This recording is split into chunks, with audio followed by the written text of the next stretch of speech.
A young black boy, with a heart full of kindness, went out of his way to help a disabled old man at a shopping mall. Little did he know that one selfless act would lead to a life-changing moment. The next day, a mysterious black car stopped at his door, bringing an emotional twist that will leave you inspired and deeply moved.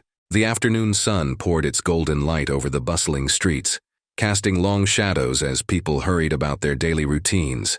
Amid the flow of shoppers moving in and out of the city's largest shopping mall, Gerald Wheeler maneuvered his wheelchair carefully through the crowded parking lot. His movements were deliberate, every turn of the wheel a testament to his stubborn independence. His loyal golden retriever, Max, trotted faithfully beside him, a worn leash tied loosely to the armrest of his chair. Gerald had been told countless times by his son and doctors to limit his outings. After losing the use of his legs 10 years ago in a devastating car accident, even simple trips were physically exhausting. But Gerald had never been one to let circumstances dictate his life. Today was no different. Max's food supply had run out, and Gerald couldn't bear to let his companion go hungry. Max had been by his side since the accident, offering unconditional love when the world felt heavy. Gerald had promised himself that no matter what, he'd take care of Max, just as Max had taken care of him. "You don't need to go out alone, Dad," his son Daniel had said earlier that morning, his voice tinged with concern. "I can grab the dog food after work." "I'm not helpless, Daniel," Gerald had replied, his tone resolute. "Besides, Max deserves to eat on time." Now, navigating the wide aisles of the mall with Max walking calmly beside him, Gerald felt a flicker of pride. He steered his wheelchair toward the pet supply aisle, his sharp eyes scanning the shelves for Max's favorite brand. When he finally spotted it, a large, brightly colored bag near the top of the shelf, he hesitated for a moment, calculating the logistics. Stretching his arm upward, he managed to nudge the bag forward until it slid into his lap. Max wagged his tail as if to say, "Good job." Gerald made his way to the checkout counters, his cart holding only the essentials: Max's food, a loaf of bread, a carton of milk, and a few cans of soup. As he joined the line, he noticed a boy standing behind him. The boy couldn't have been older than 13, with a wiry frame, worn sneakers, and clothes that seemed slightly too big for him. The items in the boy's cart were sparse, just a few small packets of groceries, clearly chosen with a frugal hand.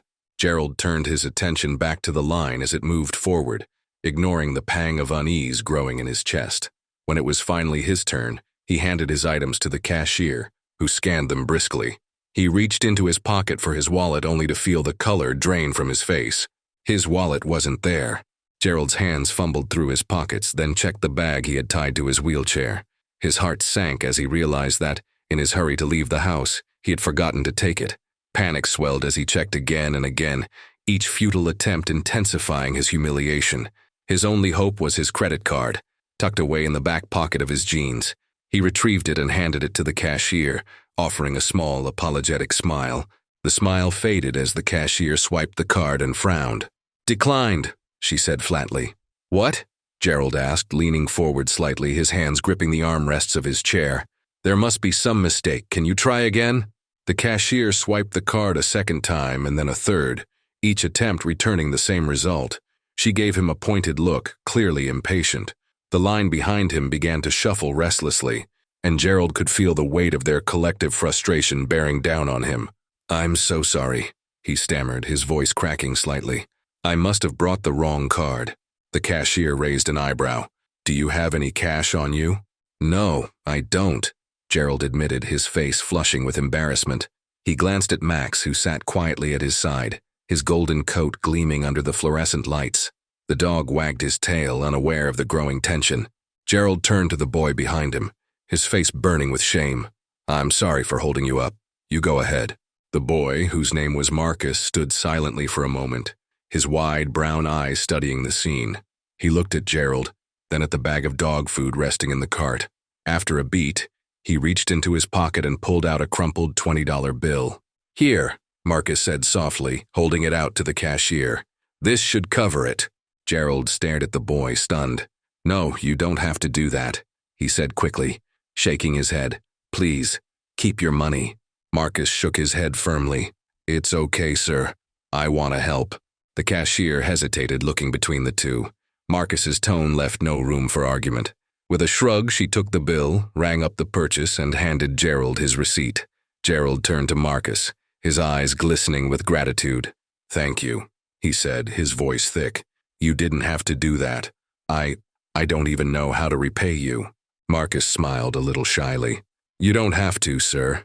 My mom always says we should help each other when we can." Gerald nodded, swallowing hard. "Your mom raised you well," he said. "What's your name, son?" "Marcus," the boy replied. "Well, Marcus," Gerald said, his voice trembling slightly, "you've made an old man's day. Thank you." As Gerald left the checkout line, Max trotting happily beside him, he couldn't shake the image of the boy's kind face. It was a rare thing, he thought, to find such selflessness in someone so young. But as Gerald wheeled himself toward the mall exit, he happened to glance back. He saw Marcus at the counter, nervously speaking to the cashier. The sight of Marcus's empty hands and the angry gestures of the cashier made Gerald pause. "Max," he murmured to his dog, "I think we need to stick around for a bit." Little did Gerald know the moment that had just unfolded would ripple far beyond the walls of the shopping mall, intertwining his life with Marcus's in ways neither of them could have anticipated. As Gerald wheeled himself toward the mall exit, he couldn't shake the image of Marcus standing at the counter. Something about the way the boy had looked back at him, his brave smile masking an undercurrent of unease, didn't sit right. Gerald glanced down at Max, whose tail wagged lazily. "Let's just wait a moment," he muttered, parking his wheelchair by a nearby bench. Meanwhile, at the checkout line, Marcus stood frozen, his small frame tense. He had done a quick mental calculation as he waited for the cashier to scan his items: a loaf of bread, a carton of eggs, a small bag of rice, and a can of beans. He was sure his total would come to about $15, leaving him a few dollars to spare after helping Gerald. But when the cashier announced the total, $17.50, his heart sank. "I'm sorry," Marcus said, his voice barely above a whisper. "I thought it would be less. I only have $15. The cashier, a middle-aged woman with sharp eyes and a no-nonsense demeanor, crossed her arms. "This isn't a negotiation, kid. If you don't have enough, put something back." Marcus hesitated, looking down at the meager items he had chosen. Each one was essential. The rice would stretch for days, the beans would provide protein, and the bread was a small comfort for his mother, who hadn't had much to smile about lately. His stomach churned as he tried to decide what to leave behind. "Please," he said, his voice trembling. "It's for my mom. We haven't eaten properly in days. Can you just let it go this once? I promise I'll pay back the rest when I can." The cashier's expression hardened. "If you can't afford it, don't shop here," she snapped, her voice loud enough to draw the attention of other shoppers. A few heads turned, some with pity, others with judgment. Marcus felt his face burn with humiliation. He had always tried to live by the values his late father had instilled in him: work hard, stand tall, and never beg. But in that moment, he felt small, helpless, and utterly defeated. With trembling hands, he pushed the cart aside and muttered, "I'm sorry." He turned and walked away, leaving the groceries and a piece of his pride behind. His shoulders slumped as he made his way toward the exit, his mind racing with worry. What would he tell his mother? She had been so hopeful when he left the house that morning, believing he'd return with enough to make a proper meal. Outside, the afternoon sun had dipped lower, casting long shadows across the parking lot. Gerald watched as Marcus emerged from the mall, his hands empty and his head bowed. Max barked softly, as if sensing Gerald's unease. "What happened, boy?" Gerald murmured, his eyes narrowing as he studied Marcus's retreating figure. Something wasn't right. The boy who had so selflessly helped him moments ago now looked utterly defeated. Gerald turned his wheelchair and began to follow at a distance, Max trotting obediently beside him. Marcus reached the edge of the parking lot and stopped under the shade of a tree. He leaned against the trunk, breathing heavily as he fought back tears. The weight of his situation felt unbearable.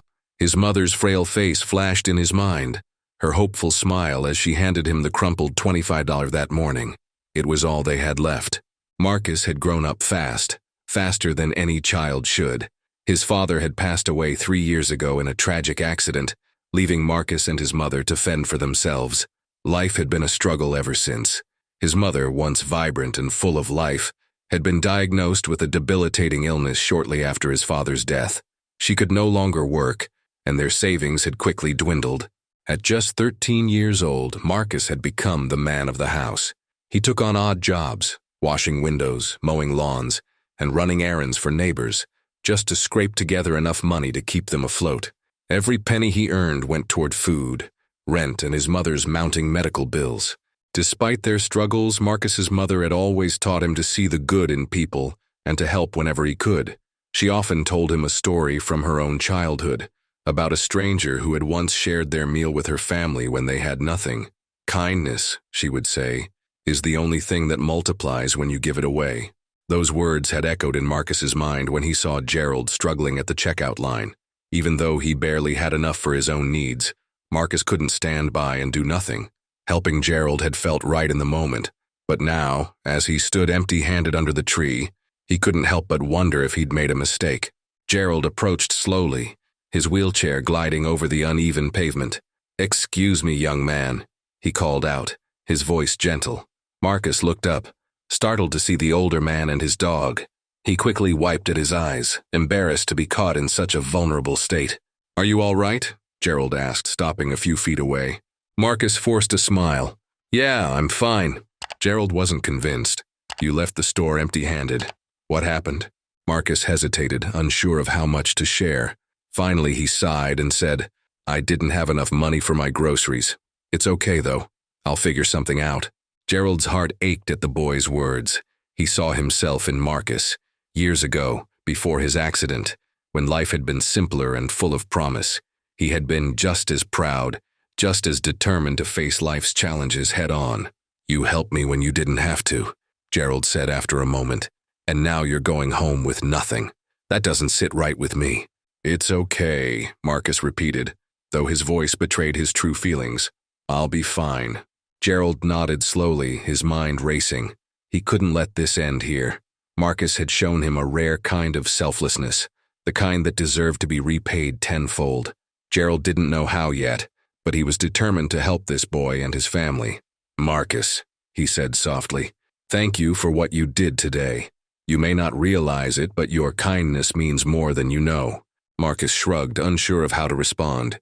"It's what my mom would have wanted me to do." As Gerald watched Marcus walk away, his heart swelled with a mix of admiration and sadness.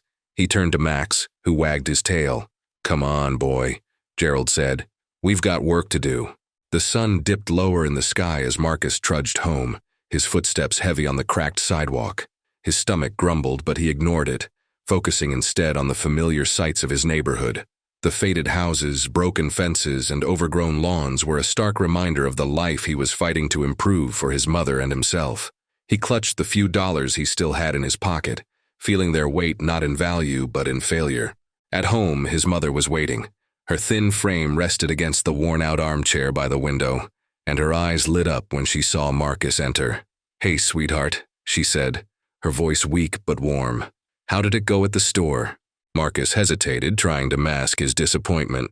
"It was okay, Mom," he said, avoiding her gaze as he pulled off his shoes and sat on the couch. She frowned, sensing something was off. "Where are the groceries?" He hesitated, the words catching in his throat. Finally, he said, I couldn't get them all. I miscalculated, but don't worry, I'll go back tomorrow." His mother reached out and placed a frail hand on his arm. "Marcus, you've done so much already. You're just a boy, yet you've taken on so much responsibility. You don't have to carry the world on your shoulders." Marcus shook his head, his jaw tightening. "You're all I have, Mom. I can't let you down." Tears welled up in her eyes, but she quickly blinked them away. She didn't want him to see her cry. "You could never let me down," she whispered. "Never." Gerald arrived home to his modest but comfortable house. Max barked excitedly as they entered, his tail wagging as he bounded toward his food bowl. Gerald smiled, grateful for the dog's companionship. All right, he said, pouring the fresh bag of dog food into the bowl. "Here you go, buddy." He wheeled himself into the living room and sat in thought, replaying the events at the mall. Marcus's gesture of kindness weighed heavily on his mind. It wasn't just the act itself, but the spirit behind it. The boy had so little, yet he gave so much. Gerald couldn't let that go unnoticed. A knock at the door interrupted his thoughts. "Come in," he called, and the door opened to reveal his son, James, a sharp-dressed man in his 30s with an air of quiet confidence. "Hey, Dad," James said, stepping inside. "How are you feeling today?" Gerald smiled. "I'm fine, son. Just had an interesting trip to the mall." James raised an eyebrow. "The mall? I thought we agreed you'd call me if you needed anything." Gerald waved him off. "I didn't want to bother you. Besides, Max needed his food." "You could have waited for me to come by," James said, his tone tinged with concern. I know," Gerald replied. "But I'm glad I went. Something happened that I need to tell you about." James sat down, intrigued.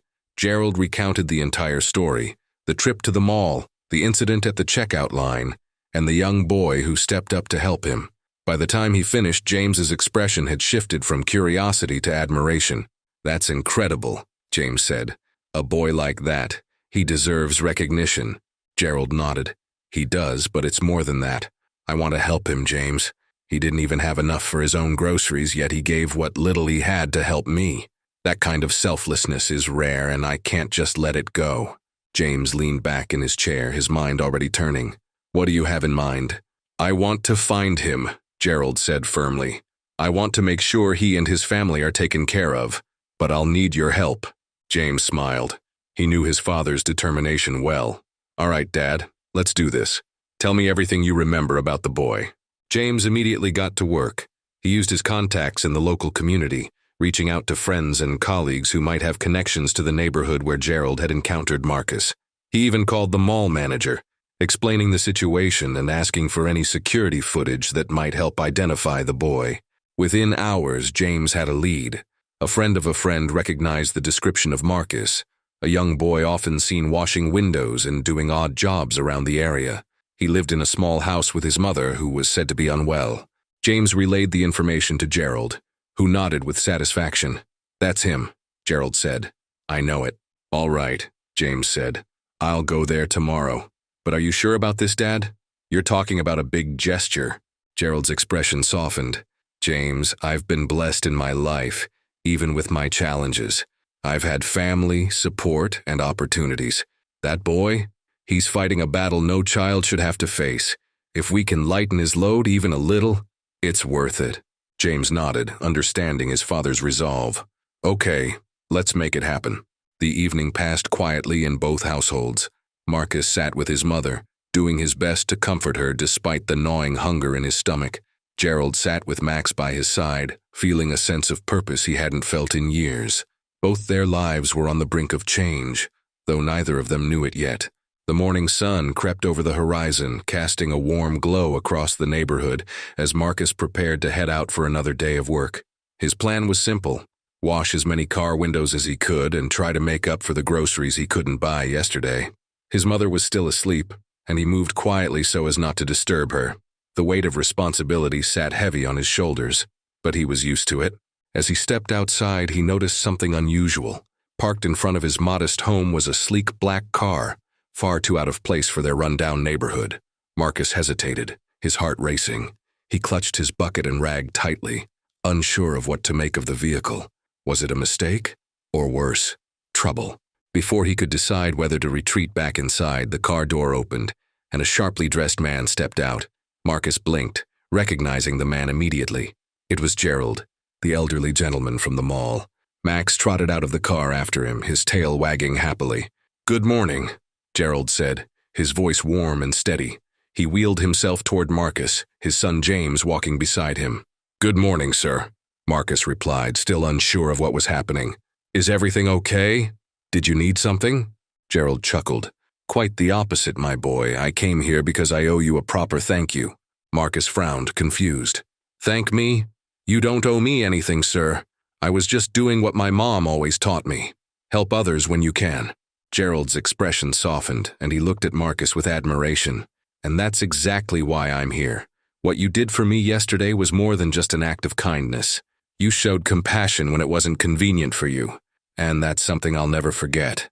Marcus shifted uncomfortably, his cheeks flushing with embarrassment. "It wasn't a big deal," he mumbled, looking down at the ground. "It was a big deal to me," Gerald said firmly. "And it's a big deal to anyone who understands what it means to give selflessly." James stepped forward, his voice calm and confident. "Marcus, my father told me everything about what happened at the mall yesterday. After hearing your story, We did a little digging, and we know about your situation. Your mom's health, your struggles to make ends meet, and we want to help." Marcus's eyes widened and he took a step back. "Help? What do you mean?" Gerald smiled gently. "We want to make sure you and your mom don't have to fight this battle alone anymore. You've already proven that you're someone who deserves every opportunity to succeed, and we want to give you a chance to do that." Marcus was stunned. His mind raced with 1,000 questions, but he couldn't find the words to ask any of them. He simply stood there, clutching his bucket and rag, staring at the two men in disbelief. James pulled out an envelope and handed it to Marcus. "This is just the beginning," he said. "Inside you'll find a letter explaining everything. We're going to make sure you and your mom have a safe place to live, enough food to eat, and access to the medical care she needs. And when the time comes, we'll make sure you get the education you deserve." Marcus opened the envelope with trembling hands, his eyes scanning the neatly typed letter inside. It detailed a plan to provide his family with a new home, 5 years' worth of groceries, and full coverage for his mother's medical treatment.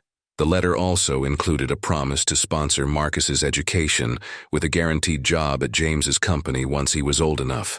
Tears welled up in Marcus's eyes as he looked back at Gerald and James. "I don't know what to say," he whispered. "Why would you do this for me?" Gerald leaned forward in his wheelchair, his gaze steady. "Because I can, Marcus, and because I believe in paying kindness forward. You gave me something priceless yesterday, hope. The least I can do is give you and your mother a chance to live the life you deserve." Marcus couldn't hold back his tears any longer. They streamed down his face as he dropped the bucket and rag and threw his arms around Gerald. "Thank you," he choked out. "Thank you so much." Gerald patted Marcus's back, his own eyes misty. "You're welcome, son. But remember, this isn't charity. It's an investment in you and your future. All I ask is that you keep being the person you are. The kind, generous soul who helped a stranger without expecting anything in return." As Gerald and James prepared to leave, they assured Marcus that the arrangements would be finalized within a week.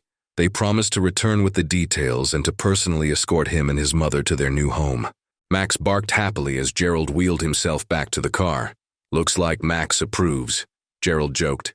"You know, Marcus, I think you and I are going to be good friends." Marcus watched as the sleek black car disappeared down the street, his heart swelling with gratitude and disbelief. He ran back into the house, calling out for his mother, eager to share the life-changing news. Marcus burst through the front door, his face flushed with excitement and disbelief. His mother, Mrs. Taylor, was seated at their small dining table, sipping a cup of tea. She looked up, startled by the sudden commotion.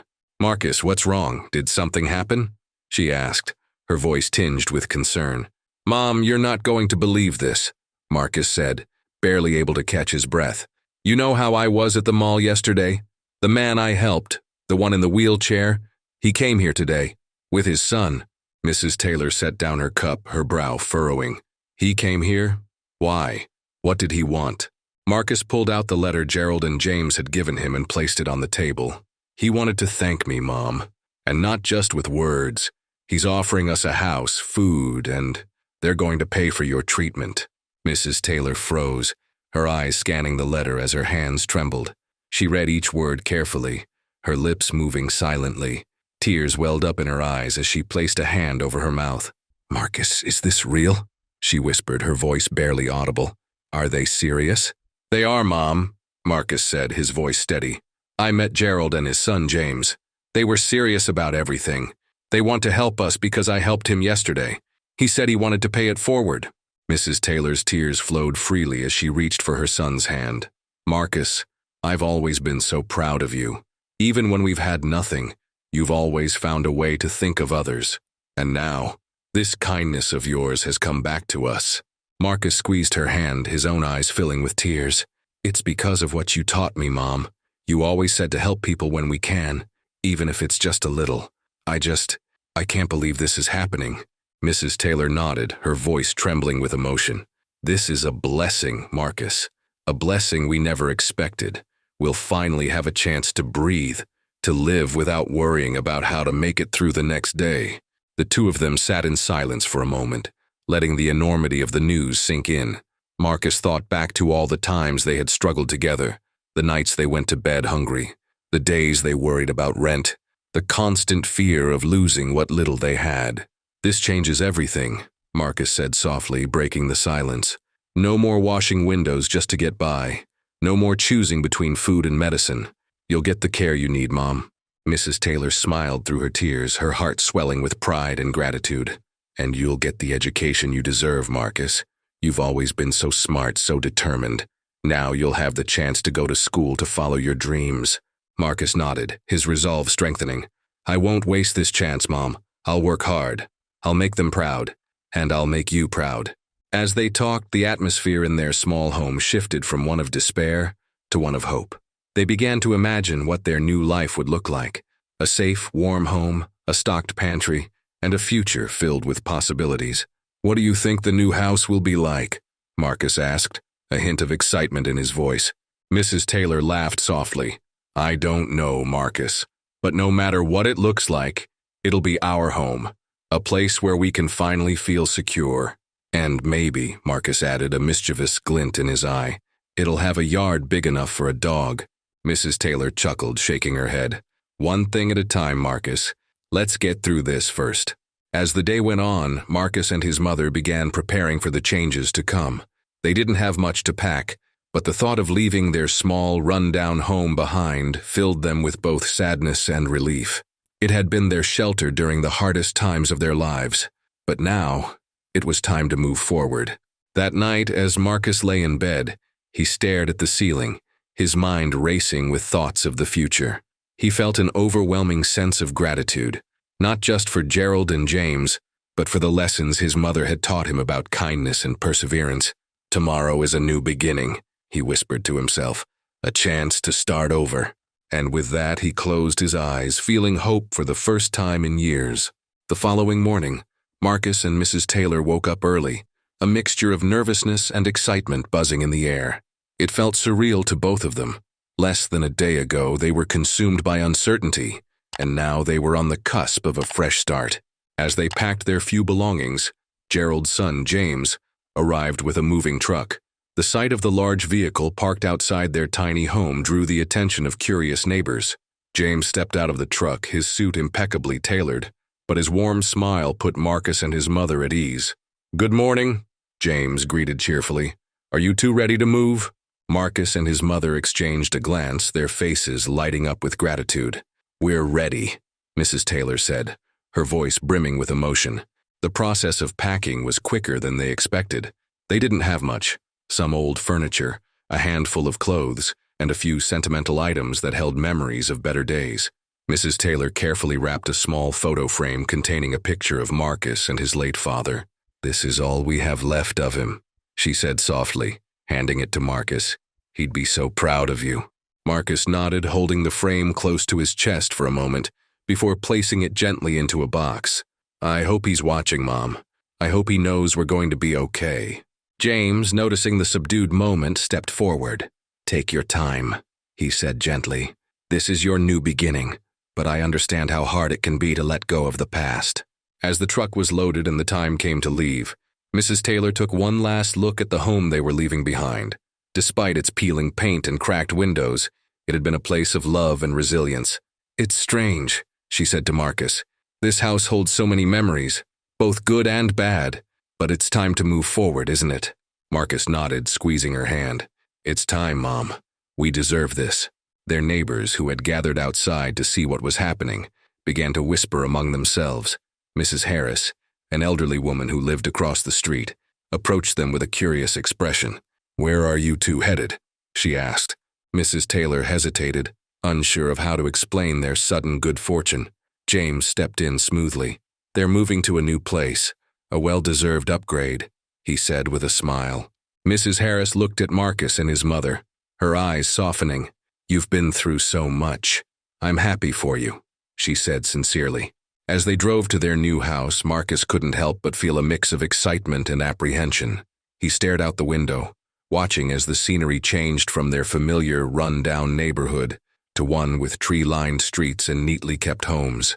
When they finally pulled up to their destination, Marcus's jaw dropped. The house was beautiful, a two-story home with a freshly painted exterior, a spacious yard, and large windows that let in plenty of light. It was everything he had ever dreamed of, but never thought he would have. Mrs. Taylor gasped, her hand flying to her mouth. This can't be ours, she whispered. James smiled as he handed her the keys. It is. My father wanted you to have a place where you could feel safe and comfortable. Welcome home. The moment they stepped inside, Marcus and his mother were overwhelmed. The interior was fully furnished, with a cozy living room, a modern kitchen, and bedrooms that felt like a sanctuary compared to their old home. There's even a room for you to study, Marcus, James pointed out as he showed them around. My father and I thought it would be important for you to have a quiet space to focus on your education. Marcus couldn't believe his eyes. He ran his fingers along the smooth surface of a desk in the study, imagining himself sitting there, working toward a brighter future. Mrs. Taylor, meanwhile, was in awe of the kitchen. She opened the refrigerator to find it fully stocked with fresh groceries. I don't know how to thank you, she said, her voice trembling. This is more than we ever hoped for. James shook his head. You've already thanked us. My father believes in helping good people. Marcus showed him kindness, and this is his way of paying it forward. As the day went on, Marcus and his mother began to settle into their new home. Marcus unpacked his few belongings, placing the photo of his father on the nightstand beside his bed. He stared at the picture for a long moment, silently promising himself to make the most of this opportunity. Mrs. Taylor sat on the couch, taking in the peaceful atmosphere of their new living room. For the first time in years, she felt a sense of security, a feeling that everything was going to be okay. That evening, Marcus and Mrs. Taylor decided to write a heartfelt letter to Gerald and James, expressing their gratitude. Mrs. Taylor's hands shook slightly as she wrote, her words pouring out onto the page. To Mr. Gerald and Mr. James, she began, you have given us more than a home. You've given us hope. Marcus and I will never forget your kindness. We promise to honor this gift by working hard and helping others whenever we can. Marcus added his own note at the bottom. Thank you for believing in us. I'll do my best to make you proud. As the sun set on their first day in their new home, Marcus and his mother sat together on the front porch, watching the stars appear in the night sky. The air was cool and filled with the sound of crickets chirping. Do you think this is real? Marcus asked, his voice filled with wonder. It feels like a dream. Mrs. Taylor smiled, wrapping an arm around his shoulders. It's real, Marcus, and it's just the beginning. They sat in comfortable silence, both of them feeling something they hadn't experienced in a long time. Hope. The morning light poured through the large windows of their new home, casting a warm glow over the cozy living room. Marcus woke up feeling like he was still in a dream. He rubbed his eyes and sat up in bed, glancing around at his new room. The walls were freshly painted in a soft blue, and the furniture gleamed as if it had been polished just for him.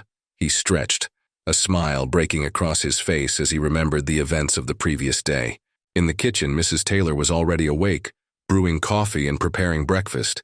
She hummed a tune under her breath, something she hadn't done in years. The aroma of scrambled eggs and toast filled the house, making Marcus's stomach rumble. He bounded down the stairs, feeling an energy he hadn't known he was capable of. Morning, Mom, Marcus said cheerfully as he entered the kitchen. Mrs. Taylor turned and smiled at him, her eyes twinkling with a light that had been missing for far too long. Good morning, sweetheart. Hungry? Starving, he replied, sitting at the breakfast table. The meal was simple but satisfying, and for the first time in what felt like forever, they ate without the weight of worry pressing down on them. As they finished breakfast, the doorbell rang. Marcus jumped up to answer it, curiosity sparking in his chest. Standing on the doorstep was James, holding a clipboard and a large envelope. Good morning, Marcus, James said with a grin. I've got a few updates for you and your mom. Mrs. Taylor joined Marcus at the door, wiping her hands on a dish towel. James, it's good to see you again. Please come in. James stepped inside and handed Mrs. Taylor the envelope. This contains a schedule of grocery deliveries for the next 5 years. You won't have to worry about food at all. It's all covered and will be delivered straight to your door. Mrs. Taylor gasped, her hand flying to her mouth. 5 years? That's more than we could ever ask for. Marcus peeked into the envelope and saw a neatly organized list of dates, along with a note that included contact information in case they needed to make changes to their order. His eyes widened as he read, unable to believe how much thought had gone into this. James wasn't finished. There's more, he said, reaching into his pocket to retrieve a set of keys. He held them out to Mrs. Taylor, who looked at him in confusion. "What are these for?" she asked hesitantly. James smiled. "There's a car parked in the driveway. It's not brand new, but it's in excellent condition and will get you wherever you need to go. My father insisted on it after he realized how difficult it must have been for you to get around without reliable transportation." Mrs. Taylor's knees nearly buckled, and she clutched the back of a chair for support. "A car? I don't know what to say." Marcus grabbed the keys from James and darted outside. His jaw dropped when he saw the sleek silver sedan sitting in their driveway. It gleamed under the morning sun, and Marcus couldn't resist running his hand along the smooth surface of the hood. "Mom, come look!" he shouted. Mrs. Taylor and James joined him outside. She stared at the car in disbelief, tears brimming in her eyes. This is too much," she said, her voice breaking. "It's not too much at all," James assured her. "It's what you deserve." Once they were back inside, James explained another part of the plan. "Marcus," he began, turning to the boy, "my father wants to make sure you have every opportunity to succeed. We've set up an education fund in your name. It will cover all your school expenses from now through college." Marcus's mouth fell open. "College," he whispered, as if the word itself was a foreign concept. James nodded. "Yes, college. You'll be able to focus on your studies without worrying about how to pay for them. And when you're ready, there will be a place for you in our company." Marcus felt like the air had been knocked out of him, in a good way. His mind raced with possibilities. He could study anything he wanted. He could become anything he wanted. The weight of financial limitations no longer loomed over him. "Why are you doing all this for us?" Mrs. Taylor asked, her voice trembling. James placed a hand on her shoulder. "My father was deeply moved by what Marcus did for him. He saw kindness and selflessness in your son, and he wanted to honor that. Helping others is what my father believes in, and Marcus reminded him of why it's so important." Word of Marcus's story began to spread throughout the neighborhood and beyond.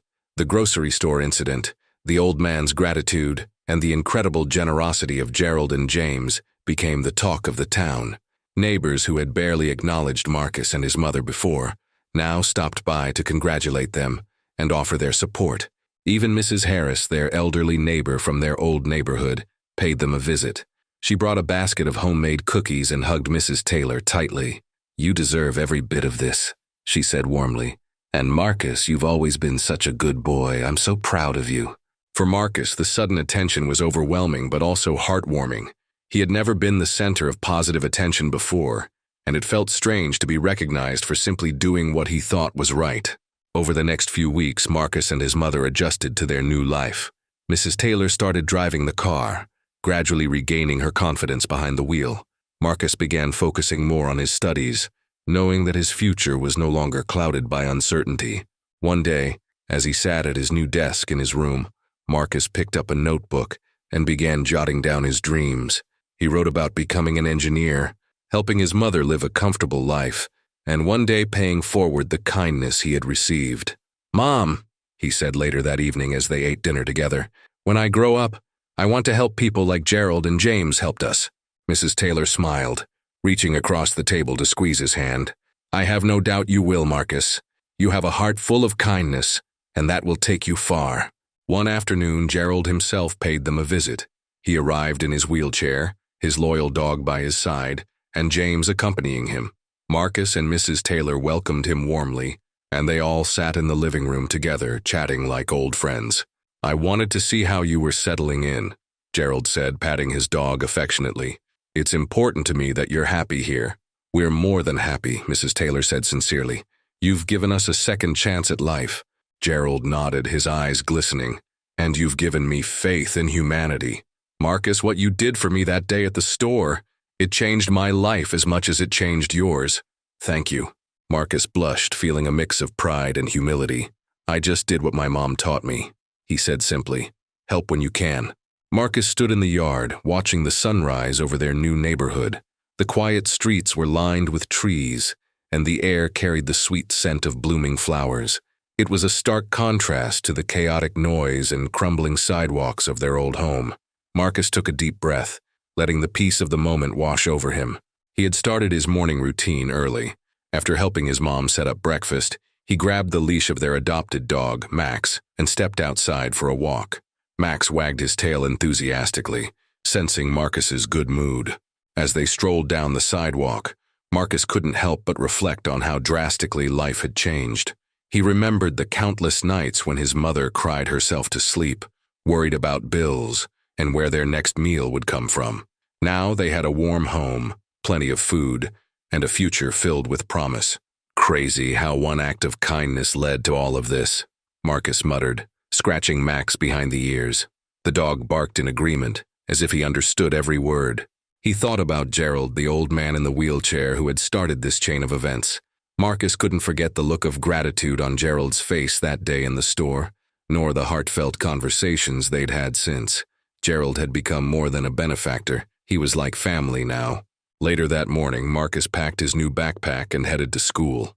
The ride there was no longer a nerve-wracking trek through unsafe streets. Instead, Gerald had arranged for Marcus to attend a school in their new neighborhood, one with top-notch teachers and extracurricular programs. Walking through the shiny hallways, Marcus felt like he belonged. He had new clothes, a clean uniform, and books that weren't falling apart. His teachers noticed the change in his demeanor. He was more focused, more confident, and more eager to learn. During lunch, Marcus sat with his classmates, something he had rarely done before.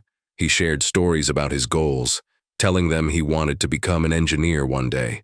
Some of the kids were impressed by his ambition, and a few even asked for his help with their math homework. "You're pretty smart, Marcus," one of the boys said. "Ever thought about joining the robotics club?" Marcus grinned. "Maybe I will. Thanks for the idea." That afternoon, Marcus and Mrs. Taylor decided to visit the grocery store that had once been a place of embarrassment. Armed with their grocery list and enough money to cover everything they needed, they walked confidently through the aisles. The cashier who had humiliated Marcus before was no longer working there. A younger employee greeted them with a smile and even complimented Mrs. Taylor's dress.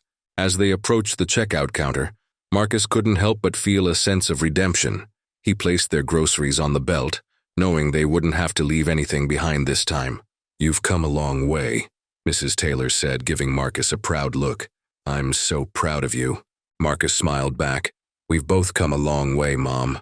On their way home, they spotted a homeless man sitting on the sidewalk, holding a sign that read, "Hungry. Anything helps."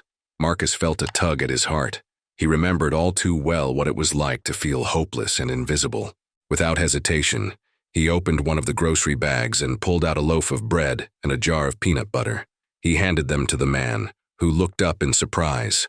"Thank you, young man," the man said, his voice trembling. "God bless you." Marcus nodded, his eyes kind. "Take care of yourself." Mrs. Taylor watched the exchange, her eyes brimming with tears. "You're a good boy, Marcus. Never forget that." That evening, Gerald and James invited Marcus and his mom over for dinner. Gerald had insisted on hosting to celebrate the new chapter in their lives. The table was set with fine china, and the aroma of roasted chicken and fresh-baked bread filled the dining room. As they ate, Gerald shared stories from his younger years, his adventures as a business owner, his struggles, and the lessons he'd learned along the way. Marcus listened intently, soaking up every word. "You've got a bright future ahead of you, Marcus," Gerald said, raising his glass. "I see a lot of potential in you. Don't ever doubt yourself." Marcus nodded, feeling a swell of determination. "I won't. I promise." When they returned home, Marcus and Mrs. Taylor sat on the porch, watching the stars twinkle in the night sky. It was a moment of quiet reflection, a chance to appreciate everything they had been given. "You know, Marcus," Mrs. Taylor said, her voice soft, "we're here because of your kindness. You've taught me so much about what it means to be strong and selfless." Marcus leaned his head against her shoulder. "I learned it from you, Mom." As they sat together, Marcus made a silent vow to honor the blessings they had received. He didn't know exactly what the future held, but he was ready to face it with an open heart and a determined spirit. The next morning, Marcus woke up earlier than usual, excitement buzzing through him. Today was the day Gerald had arranged for him to visit his company, where Marcus would see firsthand the bustling world of business. It wasn't just a simple tour. Gerald had told Marcus this was the first step toward his future. Marcus was eager to learn, ready to soak up every piece of knowledge he could. After breakfast, Marcus put on his best shirt and jeans, neatly ironed the night before. His mom, standing by the door, adjusted his collar and smiled with a mix of pride and emotion. "You're going to do great, Marcus," she said. "Remember, this is just the beginning." Marcus nodded, his heart swelling with gratitude. He promised himself he would make the most of this opportunity, not just for himself, but for his mom and the life they were building together. When they arrived at Gerald's office building, Marcus's jaw dropped. The tall glass structure gleamed under the sunlight, its polished surface reflecting the bustling city around it. Inside, the lobby was grand, with high ceilings, marble floors, and a steady stream of professionals hurrying to and fro. James met them at the entrance and gave Marcus a firm handshake. "Ready for your big day?" he asked with a grin. "Yes, sir," Marcus replied, trying to sound confident despite the butterflies in his stomach. Gerald joined them shortly, rolling up in his motorized wheelchair. "Marcus, welcome to your first day of learning," he said warmly. "We've got a lot to show you." Gerald and James led Marcus through the various departments of the company, introducing him to key employees along the way. Marcus was fascinated by the organized chaos, the phone calls, meetings, and stacks of papers all playing a part in keeping the business running smoothly. They stopped by the logistics department, where a manager explained how they coordinated shipments and managed inventory. Marcus asked questions about tracking deliveries and handling unexpected issues, earning impressed looks from the staff. "You're a quick learner," the manager said. "Ever thought about logistics as a career?" Marcus smiled. "Not until now, but it sounds interesting." During lunch in the executive dining room, Gerald shared more about his journey as a businessman. He talked about the challenges he faced, including moments when he almost lost everything. But he emphasized the importance of perseverance and surrounding yourself with good people. "Marcus, success isn't just about making money," Gerald said, his voice steady. "It's about creating opportunities for others, just like you did for me that day in the mall. You gave without expecting anything in return. That's the kind of mindset that will take you far." Marcus nodded, hanging on to every word. "I'll remember that," he said. "Thank you for believing in me." After lunch, Marcus spent the afternoon shadowing employees in different departments. He learned about customer service, marketing strategies, and even the basics of financial planning. The more he saw, the more he realized how much there was to learn and how much he wanted to master. In the marketing department, an employee showed Marcus how they designed campaigns to attract new clients. Marcus was intrigued by the creative process, from brainstorming ideas to finalizing advertisements. "Can I try?" Marcus asked, pointing at a computer screen displaying a draft poster. The employee smiled. "Go ahead, let's see what you've got." Marcus spent a few minutes making adjustments, choosing colors and tweaking the wording. When he stepped back, the team nodded in approval. "You've got an eye for this," one of them said. "Maybe marketing's your thing." Before the day ended, Gerald took Marcus to his private office. The room was spacious and filled with books, awards, and photographs from Gerald's long career. He handed Marcus a folder with several documents inside. "This is your roadmap," Gerald said. "It outlines a plan for your education and eventual role in the company. We'll start small, but over time, you'll learn everything you need to succeed." Marcus opened the folder and scanned the pages. It detailed scholarships for his education, part-time internships, and a guaranteed job upon graduation. He felt a lump in his throat as he looked up at Gerald. "I don't know how to thank you," Marcus said, his voice thick with emotion. "You've already done enough, Marcus," Gerald replied. "Now it's my turn to invest in you." On the ride home, Marcus couldn't stop smiling. He clutched the folder tightly, his mind racing with possibilities. For the first time, he could see a clear path to a better future, a future where he could provide for his mom, give back to his community, and maybe even inspire others. When they pulled into their driveway, Marcus ran inside to show his mom the folder. She read through it carefully, tears streaming down her face. "You deserve this, Marcus," she said, hugging him tightly. "Your kindness and hard work are paying off." That night, Marcus lay in bed, staring at the ceiling. He thought about everything that had happened, the moment in the grocery store, Gerald's kindness, and now this incredible opportunity. He whispered a quiet thank you to the universe before drifting off to sleep. The days that followed marked a profound change in Marcus's life. The opportunities Gerald had set in motion were not just about personal success, but about something far greater.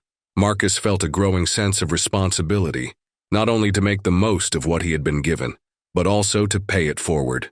A few weeks after starting his mentorship program at Gerald's company, Marcus found himself back at the shopping mall where everything had started. This time, he wasn't there to buy groceries or struggle with limited money. He was there with Gerald, who had organized a charity drive for underprivileged families in the area. Tables were set up outside the mall, laden with groceries, clothes, and supplies. Gerald had asked Marcus to speak to the crowd about his story and why helping others was so important. At first, Marcus hesitated. Public speaking wasn't something he was used to. But as he stood on the small stage, looking out at the faces of struggling families who reminded him of his own, he found the words. "I used to stand in line here worried about whether I could afford the basics," he began, his voice steady but filled with emotion. "But someone saw me, not just as a poor kid, but as a person worth helping. That changed my life. Today we're here to do the same for others because everyone deserves a chance to rise." The crowd erupted in applause, and Marcus stepped down, his heart full. Gerald smiled at him from his wheelchair, nodding in approval.